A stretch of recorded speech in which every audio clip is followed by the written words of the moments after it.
यहाँ बहुत सी चमकती हुई चीज़ें सोना हैं।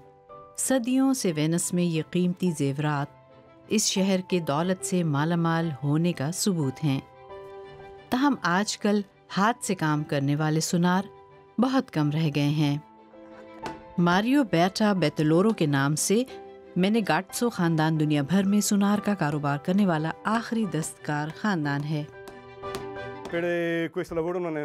आपको इस काम के लिए बहुत ताकत की जरूरत नहीं होती। ये सब तकनीक से किया जाता है। तकनीक अच्छी हो तो मेहनत बहुत कम हो जाती है। ये जरूरी है क्योंकि जितना बारीक सोने का वर्क बनाना हो इसी हिसाब से वक्त लग जाता है।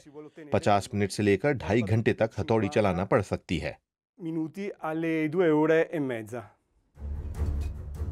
खालिस तरीन यानी 24 करात सोना 1000 डिग्री सेंटीग्रेड पर पिघलाया जाता है। फिर इसे छोटी छोटी डलियों की शक्ल में ढाला जाता है। हर डली की कीमत तकरीबन 6000 यूरो होती है। ये अब तकरीबन 120 ग्राम सोने की एक छोटी सी डली है। इससे हम मतलूबा मोटाई के मुताबिक सोने के 1000 से लेकर 6000 तक वर्क बना सकते हैं। सबसे पहले सोने को एक रोलर के नीचे से गुजारा जाता है ताकि ये बिल्कुल पतला हो जाए। यूं सोने की एक बहुत तवील और बारीक पट्टी बन जाती है। सारा मेनेगात्सो इसे पार्चों के दरमियान इस तरह रख रही हैं कि ये इंतहाई बारीक तलाई और आक एक दूसरे से अलहदा रहें।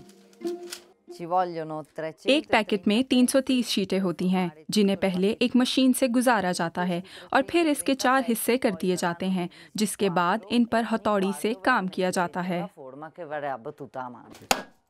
आखिरी मरहला हथौड़ी का इस्तेमाल 1000 साल कबल भी वेनिस में इसी तरह सुनहरी वर्क बनाए जाते थे। तब हथौड़ी और मशीन का कोई मुकाबला नहीं था, सिर्फ मुख्तलिफ हथौड़ियाँ ही इस्तेमाल होती थीं। इसका वजन 2 किलोग्राम है और इसका 4 किलोग्राम। ये जरा भारी है। मेरे लिए ये वजन ज्यादा नहीं, मगर ये 8 किलोग्राम का है। सोने के ये वर्क इंतहाई बारीक होते हैं। एक वर्क का वजन एक बाल के बराबर। एलेनोरा मेंगात्सो को उम्मीद है कि इस पुरानी दस्तकारी का हुनर अगली नस्ल तक मुंतकिल किया जाएगा। ये काफ़ी बड़ा बोझ है क्योंकि ये इंतहाई ख़ास किस्म का हुनर अब नापैद हो जाने के ख़तरे से दोचार है। ये कोई खुशकुन ख्याल तो नहीं है कि ये दस्तकारी अब माजी का हिस्सा बनती जा रही है। इस कारोबार की मुंतज़िम और सोने की वर्कसाजी करने वाली एलिज़ाबेता मासोन अपने इस खानदानी पेशे पर अमल पैरा होते हुए सोने के पत्तों के साथ बहुत काम करती हैं।